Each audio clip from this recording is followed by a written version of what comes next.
முடிஞ்சு வச்ச மறு கொழுந்து வாசம் உன்னுடைய பேரை சொல்லி தசை முழுக்க வீசும்.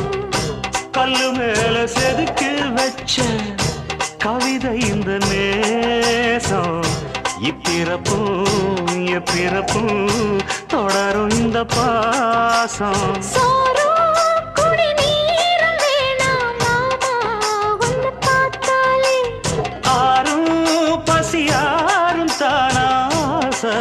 மொழி கேட்டாலே ஒன்ன பிரிஞ்சிருக்க தன்னந்தனிச்சிருக்க அம்மம்மாடி அப்பப்பாடி என் மனசு ஒத்துக்காது. செந்தூர பாண்டிக்கு ஒரு சோடி கிளி கூ